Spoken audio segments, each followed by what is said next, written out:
Okay guys, so Mike McDowell, City of Arcata. Like I was saying, I've been here 13 years. So I'm our forest technician, actually our natural resource technician, so I don't deal with just the forest, but the forest is kind of my forte. So I basically do our wildlife surveys, I do our fish work, and then a lot of the work associated with the city's timber harvest program.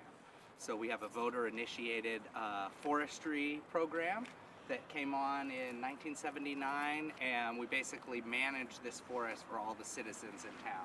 Cool. So this forest is owned by all of our residents, so owned by just a little over 16,000 residents cool. In Arcata, and the City of Arcata, we just manage it for them. Cool. And so I'm part of the management staff on this. You know, what we're sitting in is Redwood Park right here. This was one of the bigger forest openings that the city has created. It's now a well-used community park and everything, but at the time that was a big deal. We removed a lot of trees in this hole to make this hole right here. And so these used to be like little outbuildings. We had like a Boy Scout hut in here, and we hold a lot of public events kind of down in here, and you could rent these facilities for weddings and stuff. Cool. Was there a lot of resistance when they cleared it? You know, I don't know, it was before my time, but we kind of, you know, if we were to do a big opening like this nowadays, it would be, you know, heavily fought. Well, I don't know, it all kind of probably depends what it's there for, balance, but you know, again, that's part of the forestry program that we have, is that the forest is self-sustaining, that we don't, it's not drawing into the general fund for new land acquisition, as well as maintenance of our existing forest lands. Cool. So it's all self-paid through the city's timber harvest that we do. Wise for you guys. You guys familiar with the plants and animals that would be in the redwood forest in here? I'm gonna fish you guys for answers today since there's so little of us. You don't want to hear me talk for a whole hour.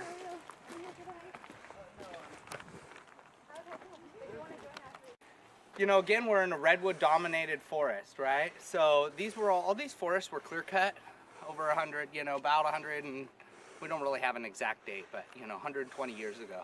So our stands in here are anywhere from, you know, right around 120 years old. You know, when I first started, I think we were saying they were 120, and now as I've been here 13 years, I'm like, I better change these numbers now, because I've aged along with this forest. But you know, this was basically all clear cut in probably 1880, 1890. What does clear cut mean, like?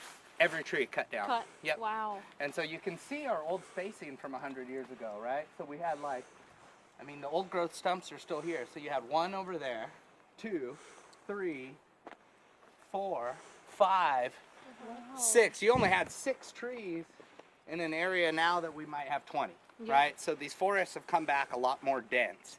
You know, same thing with what's going on with the clear cutting in the current industry now is, you know, as they clear cut, and redwood responds really well to full sun. So those stumps, the cut stumps get full sun on them, they sprout, and you end up having these dense stands of what you're in is second growth. So this is the second time it came back in. Wow. Industry now is logging a 3rd and 4th growth. Wow. So it's already been cut 4 times, and it just keeps going, right? But you can see these stands come back way denser than a typical old growth stand. That one looks like it's like 3 in 1. Yeah, so we would call this like a multi-stem tree, right? Because it goes into 2 stems up there. I mean, people call them all different things. Some people call them candelabra trees. I mean, you know, in the forestry terminology, what I am, we call them multi-stem tree. But basically probably what happened there is something damaged that tree when it was small. Like, I mean, these might have been little seedlings at the time of the old growth logging, you know, and maybe it was just a little seedling that got damaged, and then as it grew up, it turned into a real tree, and then that damage kind of continues. But so what the city's doing now is basically we're kind of starting the early era of thinning these forests to increase growth on the remaining trees. So it'll start to develop over time as we do small entries into here and pull out, say, 20 to 30% of the trees in the stand. That spacing will start to occur. And then also, just like anything in your yard, as you expose that one tree to more sun, that tree you left grows bigger and faster. Right. Right? So we're basically going around looking at kind of the lower quality trees and thinning those out, and then leaving kind of the biggest, best ones, and some, you know, leaving sometimes a clump. We won't thin these clumps all the way down to one tree and then just have a uniform single tree look in here. We'll leave clumps and leave some diversity, but basically we're trying to kind of increase what, you know, you could call like chaos into these stands. I mean, if you look, I mean, people don't really notice it at first, but everything's the same height in here, right? These are even age stands. Did this take to grow? How many? Probably this is like 120 years, something like that. Yeah. Wow. And they still look like pencils compared to what the old growth ones. Yeah. Oh yeah, I mean, these don't even have the features of old growth trees, right? Yeah, they don't have the dark bark. Well, and like, look at the branch size going up, right? I mean, you're looking at 2-inch branches as opposed to the, you know, 4 or 6-inch limbs coming off old growth trees. So, like, when you guys are thinning, what about the root systems? Like, do you have to take that in consideration? No. They're pretty shallow? Yeah, so Okay. redwoods have a shallow root system, but basically, I mean, what we would be thinking for, if anything, root system-wise, would be trying not to over-compact the ground. Okay. So, I mean, that goes basically into keeping the logging equipment on existing trails and existing little areas where they operate on, and not driving equipment around into every little inch of the forest trying to get the tree that we cut. Right? So a lot of it comes down to planning too, where the fallers, the guys cutting the trees, where they put them, and the access that we have to go get them. But we replant all these stands, so we don't really want somebody driving around and just over compacting the ground. But this is an unthinned stand, so this is what it would look like if we did nothing. It's kind of your reference point. Cool. This is in the reserve zone where we do no timber harvest. Okay. We'll push up a little higher. Cool. Is there a benefit to having like fewer larger trees rather than smaller, like more dense? So I would say that, yeah, I mean, different animals are going to like the bigger, larger, older trees. I would say generally the public likes bigger, older forests. Yeah, so you know, it's more just of an aesthetic thing as well. aesthetic, general forest health. I mean, these young stands that they're going into and clear cutting every 40 years. I mean, redwood is such a long-lived species that, you know, 40 years, you're looking at trees that size. You know, like this thing right here. That could be a 40-year-old tree. And so, but if that's your finished size, you never really get beyond growing trees that size, you know. So, you know, you can grow them that size, you give them another 20, 30 years, you know. So, you know, so different animals are going to like an older forest type, you know. This would be a Sitka spruce that landed on an old growth stump and then over time has kind of turned it into its nurse tree. Which animals or birds do we see most abundantly in this forest? You know, bird-wise, you know, you have a lot of small little songbirds, Pacific wren. You probably have some, you know, varied thrushes. A lot of different songbirds per se. Your rare stuff that you would want to see in here is going to be, you know, northern spotted owl would be good. We have the competitor owl species in here, barred owls. So we have those, which are a large owl that is kind of out competing spotted owls right now. We've had spotted owls come into this forest, but we haven't had them stay and reside in here. The habitat's great for them, but you know, we don't really know, you know, you can't talk to the animal and know what site specific, why it didn't stay, but They didn't like the sheets. they haven't really stayed in here. I mean, the barred owls now would be a definite reason why they don't want to stay. Yeah. So once you have barred owls on the landscape, So you're are spotted they owls. like dominant?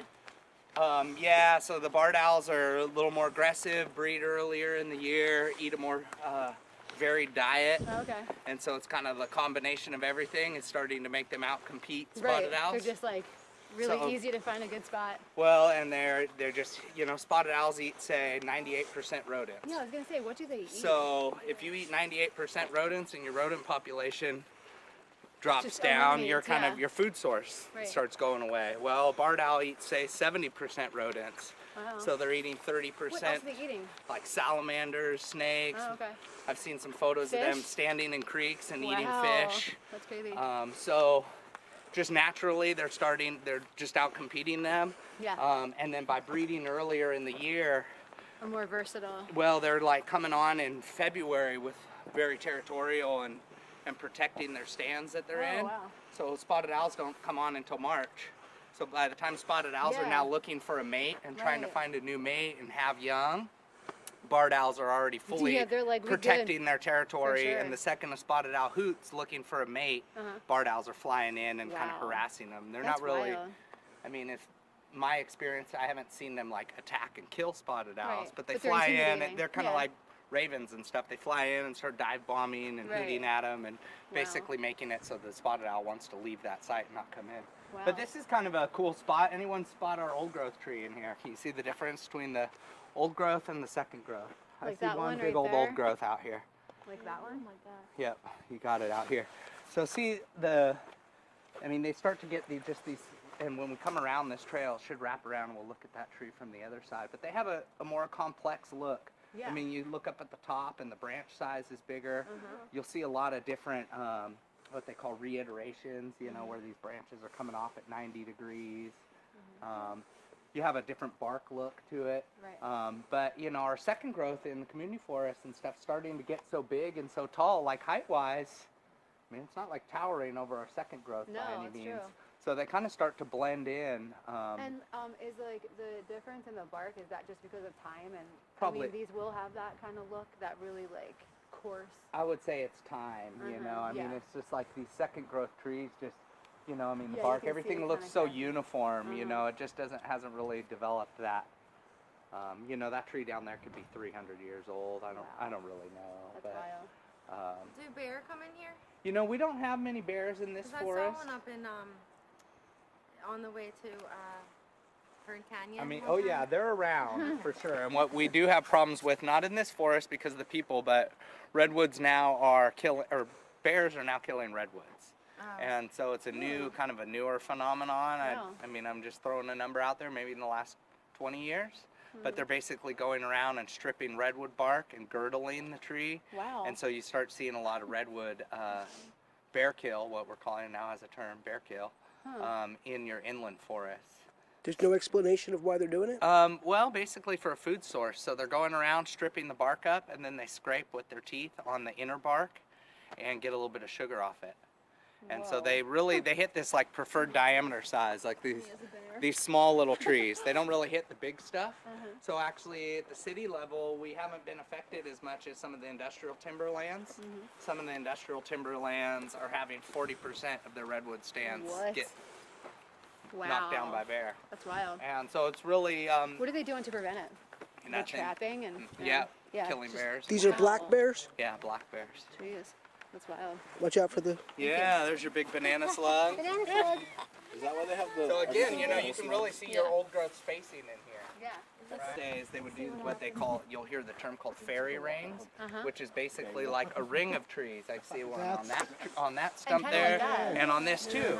But so basically they were, from what I understand, they were torching these whole hillsides. So the stump itself was getting all like too singed up, so the sprouts weren't coming off the stump, but it was all alive underneath still. And so I think they call them epicormial sprouts or something like that. But basically they come off the sides of it. But from what I understand, those would be your same genetics as the old growth. Yeah, that makes You sense know. if they're coming off of These, I always found these were really neat. So these are like looking back 120 years. You guys know what these are for? So you see in the old photos of logging the old growth, right? They were all standing on those like scaffolding, right? They call them the springboards. And so basically what they were doing in the old growth era is they were trying to cut out the taper on all these big trees because everything was old growth. Why do I need another 5 feet of lumber if it's going to take me an extra 4 days with an axe and a hand pull saw to cut it? If I go 6 feet up and I cut out all that taper, You ever see that? it might that's save so you a couple cool. days of They work. put a Wow. spring, So he they said it's called a basically- springboard. They would put a board in, Yes, you put it and then that would be his bottom of his feet up around face height, and you can see where the cut height on that stump is. That's so cool. And so I always found those real neat because you basically That's see them pretty on like rad. most of the old growth stumps, you Beautiful. know. It's kind of like, I mean, fully looking back in time, you know. Now, when they were clear cutting this area, was that actually creating environmental problem? You know, I don't really know what the situation was like 130 years ago, but I would say that it was probably, I mean, it was less in scale than it is now, but when you look at the old photos from 130 years ago, I mean, behind Arcata looks devastated. It's like smoking and on fire, and it's just a bunch of burning stumps, and I mean, I think everything was so much smaller back then that it's different than nowadays where it's like a whole watershed, but I mean, in 130 years, we logged out everything. So I would say, yeah, it was probably a pretty big problem. It didn't take humans long on the landscape to take nearly every old growth stand we have. That's wild. Other than the headwaters tract, everything else was completely clear Well, cut? I mean, there's like the state and national parks. So I think the number I hear is there's like, again, and don't quote me on this, but I think it's like 2% of old growth redwoods left. Or left. Yeah. That's Throughout the whole state or just in Humboldt? the world, Throughout right? the whole western United States. That's amazing. crazy. You know, for 2%. old growth redwood. You know, there's Like probably the other old strongest. growth stands and different, you know, in Washington and stuff. But from what I understand, old growth redwood, what you think of, Jedediah Smith, Avenue of the Giants type of look. From what I've heard, there's about 2% of that left. That's crazy. You know, basically locked up in, you know, private landowners. I imagine there's yeah. probably small private people that still have their tracts of land that their family has hung on to for years. Or the logging companies themselves who... Or logging companies that now can't get into there because of regulation or that sort of thing. Join the tour. Just forest health and general redwood ecology. All right, I see the other old growth tree out there. It sticks out like a sore thumb. You guys see it out there? You see him way out there? Down in that drainage? You guys are interested? Yeah, for sure. Yeah, tag along. From the city of Arcata, talking about like forest management. Oh yeah, I forgot I have like my Dino Ranger. That was my Halloween costume, was my vest, you know. I forget I still have that. I just realized I'll send it to you. You know, this is a good spot. We might as well throw out a few owl hoots for you guys. yeah, I'm for going sure. going Let's do hooting it. tonight, as they say. But Do it. you know, I always like when we're not going to draw on a spotted owl right here, but I like when I'm doing owl calling to be above, and you get a good visibility on the birds kind of coming at you, and as opposed to like hooting up a hill where it's really hard to get your voice to carry up that hill. But you know, personally, I like it when I'm hooting down a hill at the top of a mountain. I mean, this isn't the best. This is a very localized site, but you know, what you would do, or what I'm going to be doing tonight, right, is we call them in, and then those owls will respond to me. Basically, I go out in the peak of their territorial season, and we're trying to find whether these owls have young. Are they a single owl, or are they multiple? Like, is it a pair of owls? If they're a pair of owls, are they breeding? If they're breeding, where's their nest tree? So it's kind of, you know, one step leads to the next one. So finding the nest tree and finding out if they're a pair and everything is most accurately done through their behavior. So we can't talk to them, right? They don't fly me and lead me to their thing holding my hand there. But what I do is I feed them mice. And so by feeding these animals live mice, their behavior with the mice lets me know what's going on with that animal.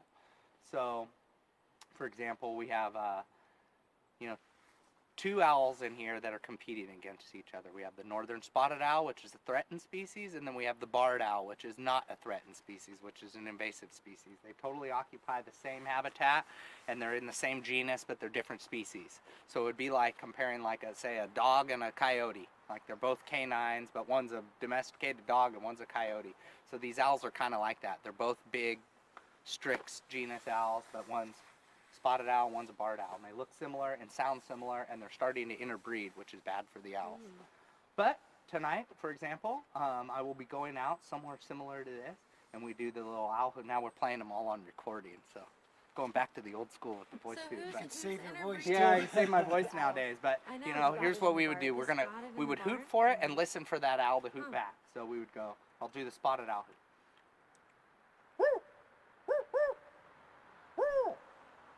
Right? So at 10 or 11 o'clock at night, I mean, it sounds a lot more quiet. You actually can hear that owl hoot maybe a half mile away. I could probably pull in an owl from a half mile away. Wow. That's so And cool. basically what I would be doing is hooting like that for 10 minutes and listening. And so very far off in the distance it might be, I might hear something mimic that hoot, right? And then I'll hear it, and then you hoot back to it. And you just basically start enticing this animal to come to you, to come to defend your territory. So if it hooted back, we would do it again.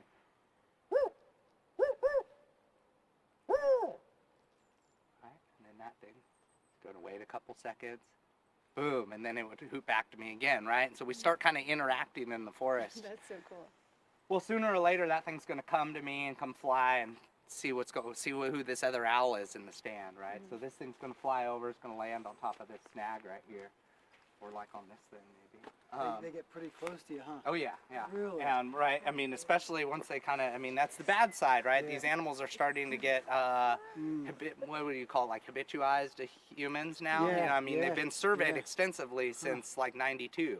And owls live 16, 18 years. They're like, so "What up, guys?" some of them hear your car door and fly right up. Other new Right. ones don't even know what to do when they see you standing there with six That's mice. so funny. But basically, I'm going to start feeding these things mice. And what they do with that mice, if this owl just sits there and eats the mice one after another, and I feed this owl 6 mice, Single. I can be pretty assured that this is probably a single owl at this time. Or selfish. It doesn't have, or selfish. They definitely do that. Or a dad. You know, so. You know, it's all about judging the behavior on Yeah, the mice. for So sure. on my last visit, per se, a week ago, I went in. I was only able to get one of my owls, right? So I got this female owl to come, and she was already acting different.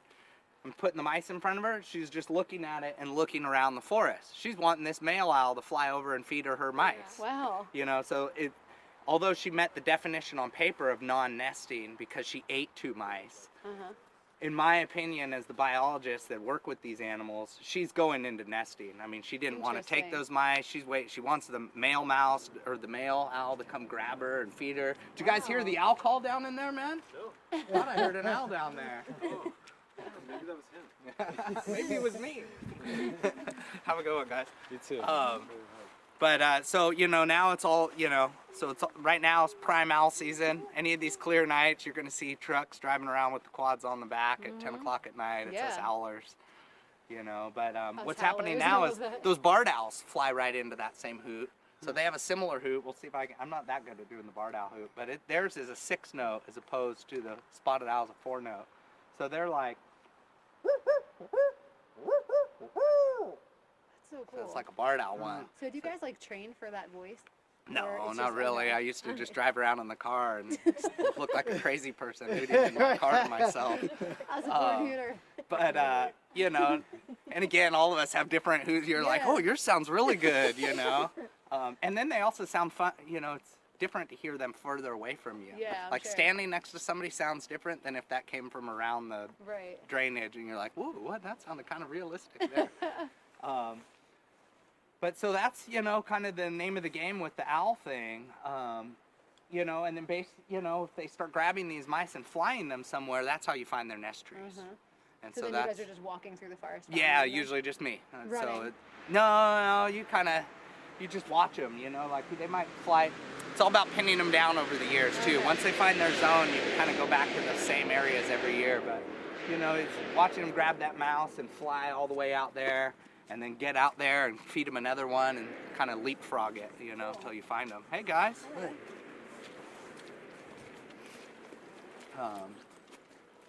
So yeah, and then you know around here, like you know what we would want to be doing is there's a big old raven up there. Then all those ravens and stuff will fly right into that owl hoot too. Oh, really? So that's the tricky thing is usually when you're out going out. Right now would be a good time to go mouse owls because you can see everything. It's not dark. It's not Mouse sunset owls. yet. But also all the predators come in for you too. I'm noticing all the rings now. Yeah. Yeah, all the Yeah. fairy rings. Yeah. Fairy ring. Yeah. That's cool. And you know, weird things like this Doug fir here. Look at that big sweep in it. Yeah. You know, I don't really know what causes that. It might have been stretching for the sun. It might have gotten damaged 100 years ago. That is And, gnarly. What's your theory about why the redwood trees twist? you know, I don't really know if I have a theory on it. I do do. notice that some of them seem to twist more than others. I have don't a theory. really know if I have a theory on it though. My theory is that when they reach a certain size, whether it be height or girth or whatever, they have to twist because the north side of the canopy gets no sunlight. So it turns ever so slowly twist over time. so that the north side of that canopy eventually is on the south I side. like it. I like it. Over the course of its lifetime, the whole canopy is exposed to Yeah, the yeah, sun. to the sun over the course of its life. That's pretty cool. I came up with that myself. Now this tree here, I was just kind of trying to decide if I thought that was old growth or second growth. I don't know. It just has that look to it. It has that old growth bark, but it doesn't really have. I mean, it's got some of the imperfections up at the top that look pretty old growthy. But again, that's kind of a weird one. You don't normally see old growth cut that high up, you know. But it looks that era with the springboard post in there. She looks so good. Wow, that would be a cool picture, like someone standing on that. Yeah. Like a family portrait. You're just like, oh, I'll shit. climb it. Don't do it. Yeah, that one's funny. You don't even see where their face cut is, to which Yeah. direction they. Wow. You know, a lot of times you can tell kind of which direction, Yeah, right? like which way it fell. They always try to fall these things uphill. Oh god, jeez, Yeah, Hannah. don't get hurt on our tour now. I didn't sign the liability. Right?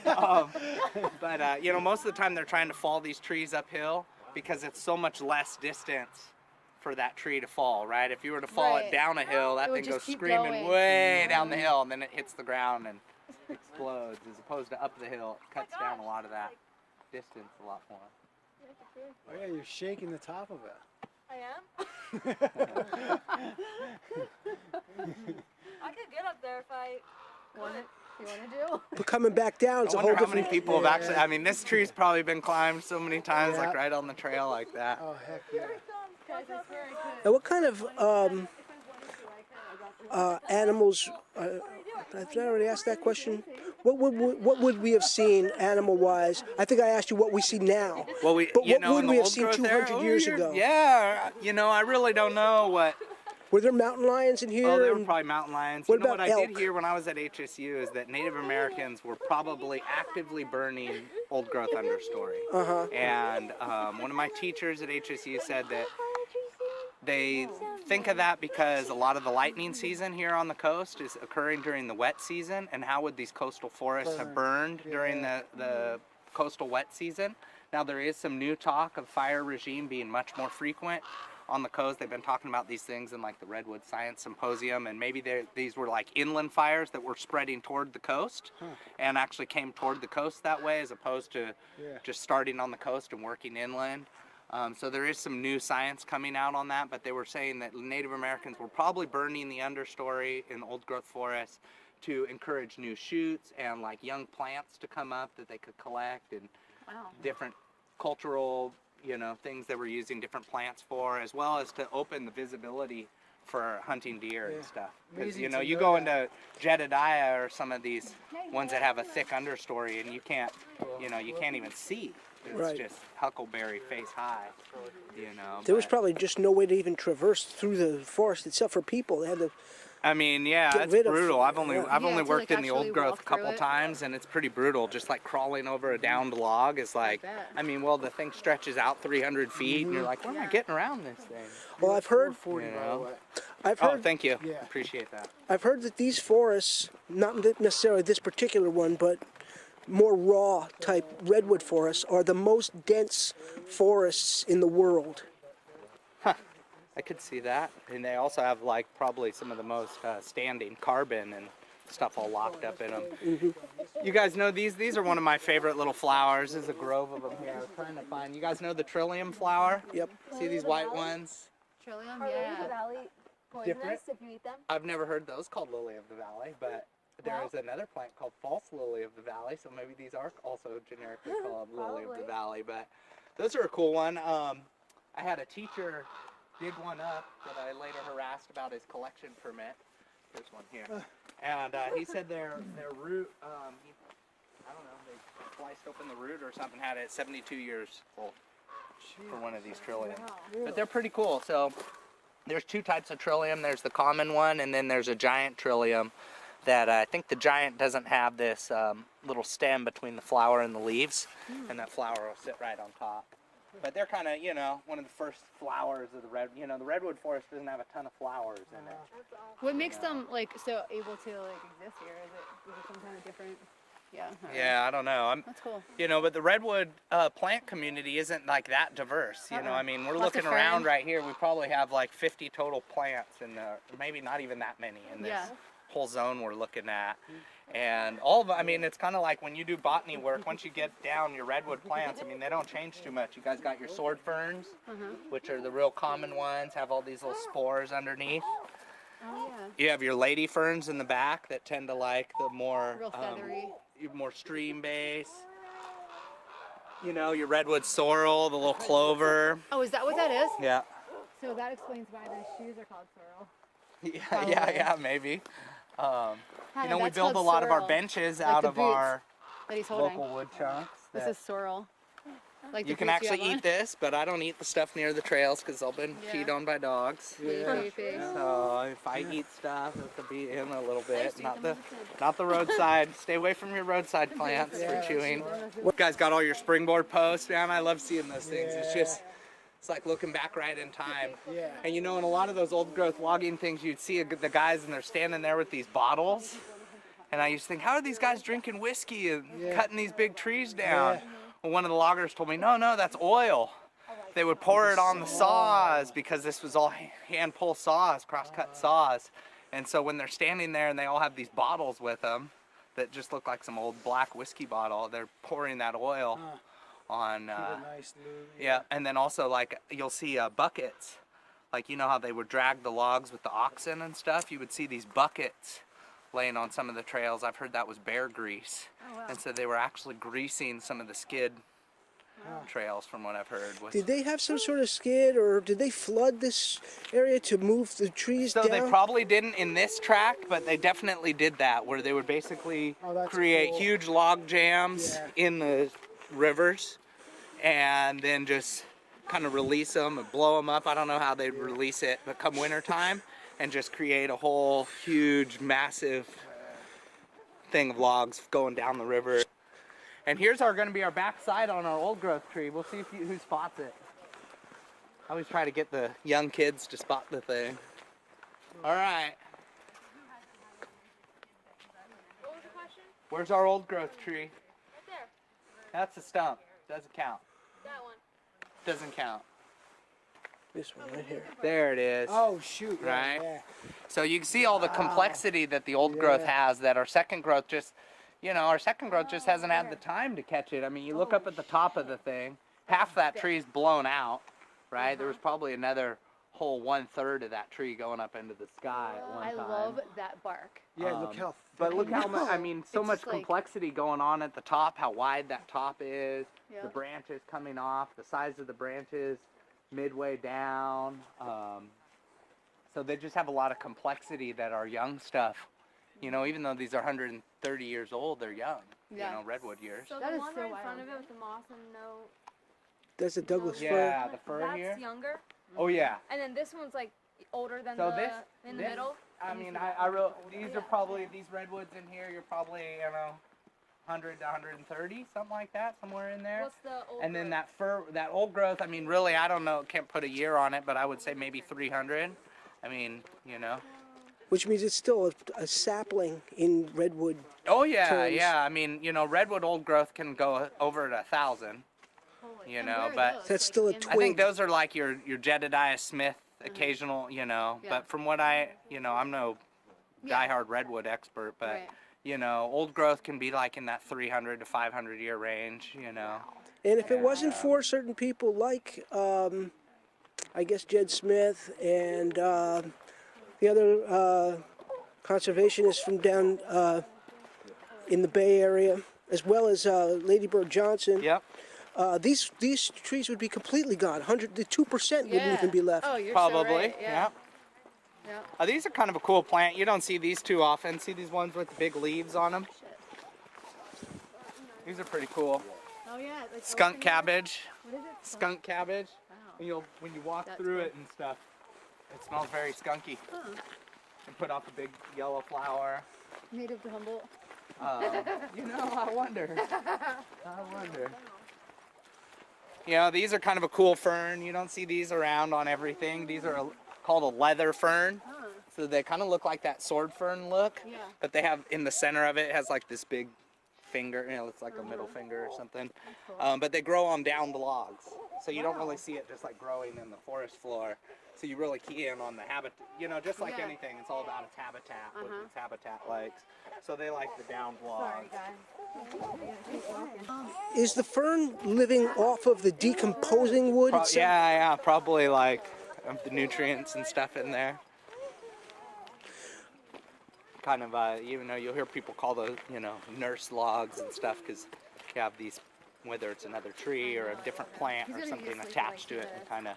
All these bridges, you know, we build all these bridges, our staff, out of our chunks from the timber harvest. We have our own little city mill, and we mill the wood, and we have guys that come out here and build these things, guys and gals. Do you guys work at all with like the local high schools or local schools at all? We do on like a lot of the trail work days, but not on the construction. Cool. But like I've seen photos of these when they were first brand new looking and just shiny brand new wood, you know, Oh, now they yeah, kind I of bet. mossed over. And We had pictures of this one from like 10 years ago. It's Yeah. So funny. So what kind of now that looks like pressure treated wood underneath, so I would say Uh-huh. that's not us. the beams? Yeah. Yep. What kind of animals can you find like in the water here? You know, so around here we don't have really the community forests, our streams up here don't really have much fish. Okay. So these aren't really fish-bearing streams. We Uh-huh. do in Jolly Giant Creek, Uh-huh. closer to the college there. Okay. But basically, Salamanders. salamanders, you got salamanders in here. Big ones. Yeah. Yep, you have the Pacific giant salamander. You can find them roaming around here that are that big. But you know, in a lot of these redwood type of streams like this, you got gradient issues for fish, so they don't want to go up steep, really narrow drainages. For us, we have all of downtown Arcata. Every fish has to navigate Yeah. to get up into any forest land. So our big project was McDowell Slough, where we breached the levees out there at the marsh in 2013, Oh. and we took out three big tide gates and breached a huge 40-foot opening in the main levee that divided Humboldt Bay to Arcata. Wow. So now we basically have unimpeded fish access into Janes Creek. So we can start having adult salmon start Cool. coming back into Janes Creek. I mean, they used to potentially be able to get in there, but they were blocked by 3 tide gates. That Yeah. was the whole purpose for And the salmon? basically, yeah, I mean, nothing we do at the city has one purpose, right? Everything's Yeah, multi-purpose. I guess so, yeah. But one of the main things with that project is the opening up fish habitat. So Cool. the fish can now get all the way into downtown Arcata and start getting into the backside of the community forest where we actually have spawning habitat. Nice. So pretty cool. And that's the long-term goal, was start getting coho in there. Yeah, I bet. And we picked up coho in downtown Arcata, I think within about 3 months of cutting that really? levee in half. Wow. Now I'm gonna find you your cool tree here that's half cut, old growth. You can see the 2 chunks of old growth here. Again, once you start noticing them, they stand out. These are kind of Oh, yeah. snags, Uh-huh. right? But they have that look to them. Yep. I love that look. And then here's gonna be one that they started cutting and put a big old face cut in it and then abandoned it. So that's not the one I'm talking. The one I was talking about is on the other side, Oh, on up that there. side. Yeah. Yeah, right next to That's the trail. biggest one around in here, I think. We have a couple that are bigger in the back. Trail Way- 6. way back- oh, yeah. Trail 6 has the biggest live tree that I know of. Is this one considered a live one back there? I thought that was just a I kinda spike. consider it a snag, but it's alive. It's a live snag, I guess. This one that I'm gonna look at, the snag. Snag just being a term for a dead tree. Yeah. Let's see. I thought it was like the kind that's like cut at the top or something. Well, they can be. Uh-huh. Let's see. I think I remember you could see the little face cut on it from right here. And look at the size of these old growth back in the day. So why is it like Yeah, so check this out, guys. So you can see the old growth, right, down in the drainage. They started putting in the face cut, what they call the face cut, which is going to be the kind of the directional cut that tree is going to go. Uh-huh. So it looks like they were following it right up the creek. Oh. You know, basically. I mean, Yeah. you know, that face cut's going to point right in the direction they wanted. So they were basically going to parallel this creek with that tree. Wow. Now, for whatever reason, they decided not to cut it. So they spent a couple days getting the face cut in, and maybe they hit a patch of rot in the center and just decided, oh, it's not worth it, or there's 100 other trees right in the same drainage. Just That's crazy. move on. So basically what we have left in the community forest, old growth wise, are scattered residual trees that kind of made it through the first era of logging out here. Wow. Some of them are high quality down in the creek and are fully intact and look like a nice intact old growth tree, and some are just kind of what we have left now, which are like half burned up snags that, Dude, that face cut is cool. But Have you- I've only I think I know of 3 trees in this whole forest, 600 acres, that have a face cut in them. Oh, wow. Old growth. And that's one That's of them. one of them? That's cool. The other one's also right near Redwood Park, Oh, okay. going up the main road. The face cut thing is cool. But Imagine no, I how much mean, work that was and just to now, do that. right, you can't fall. I mean, all the logging rules have changed too, right? You can't like really drop trees right in a class 2 creek and stuff like that anymore, So Yeah. that's their trees talking to you, squeaking. Has there been any old growth trees that were cut that have been found on the bottom of rivers or Oh anything? yeah, they're still doing that. I mean, you can pull that thing out of the bushes right now and probably get usable wood out of it. And we're actually doing that with little chunks that we find in the bushes. Yeah. Now, like a little 4-foot, just round chunks that are shoved on the edge of these landings and the brambles just left there to rot. And I don't know if you guys have noticed on any of our signs and stuff lately, you'll see like burns on them still. We're like finding like throwaway chunks and kind of turning them into our signposts and that's stuff cool. now. Good idea. So it's pretty, and it adds a look to it Yeah, too. It's all absolutely. like burned up Yep. looking, and Absolutely. Rustic. it's kind of one of these things too where it's like, they cut the poor old growth tree down 100 years ago, and then just to leave chunks of it in the bushes Yeah. rotting like it was nothing is kind of an insult to that tree. Yeah, right. Well, it's been an insult to the whole forest. Yeah. Here's where we had a big blowdown event. This was before my time. I think this is about 2005. I'm scared. Going underneath this thing. I mean, these days, they don't use redwood trees for anything but making picnic tables and swing sets. Yeah, so redwood is not used for construction really. It's fence boards, decking, trim. Why? It's so not It worth. doesn't have the strength of Doug fir. So Doug fir has a lot of your tensile strength. So it can Bend. you and bend stuff. and it's more for framing and stuff. So redwood is more of your Cosmetic. pretty wood. It just doesn't have a lot of strength to it. So Interesting. same You when would you go to think the cut a opposite, right? redwood, right? They shatter real easy. Oh, okay. So in the old growth era starting too, off. you'll hear people talk about building a lay for an old growth tree. So they used to actually, say we were cutting this tree here, right? These big trees. They would look up here and say, well, this tree's going to be 300 feet tall, so it's going to snap right at this ridge, right? Right as it goes over this ridge, it's going to snap right there. You could try to put it that way. It's going to snap right out at that fern. They can maybe go here, right? So what they might do is go, okay, we don't have a great shot here. So this ground up here is decent, but it's not that great. So they might spend a couple days like putting material on the ground, like branches, To get a nice lay. to get it so that when they drop this thing, that it has like a little bit of cushion to hit the ground. You It can just get all doesn't the hit. long wood out of that. Yeah, and so they were doing that a lot during the old growth era. Nowadays we don't build lays anymore. I mean, for us to come and like take a dozer and like, it's just way not what we're doing, yeah. especially at the city Yeah. level. It's not our type of forestry. But what we have to watch for now is dodging stumps and dodging things, because redwood's so brittle that if you have an old stump up here, not even one of these big old growth stumps, those are at least easy to see.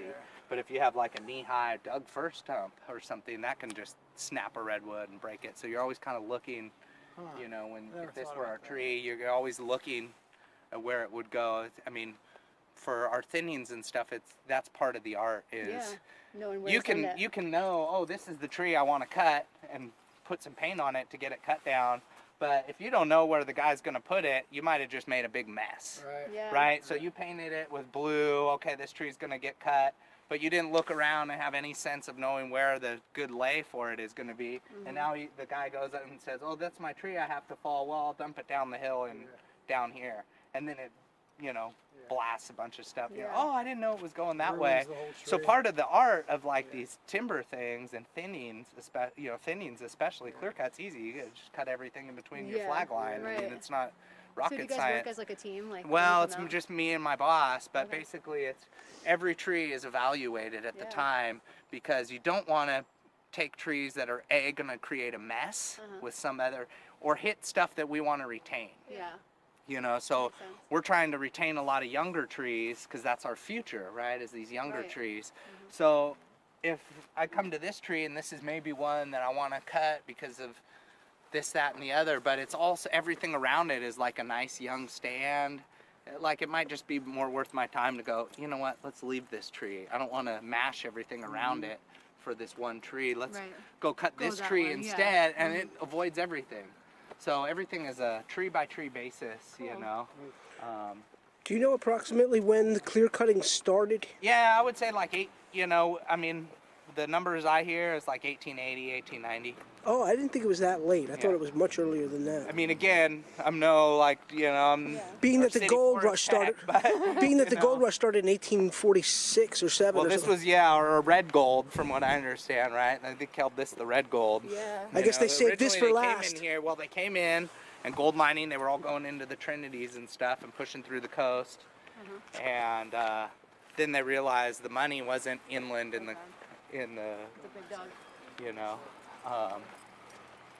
the money wasn't inland, it was here on the coast with the redwood. And, And so then the liquidation of the redwood forest occurred.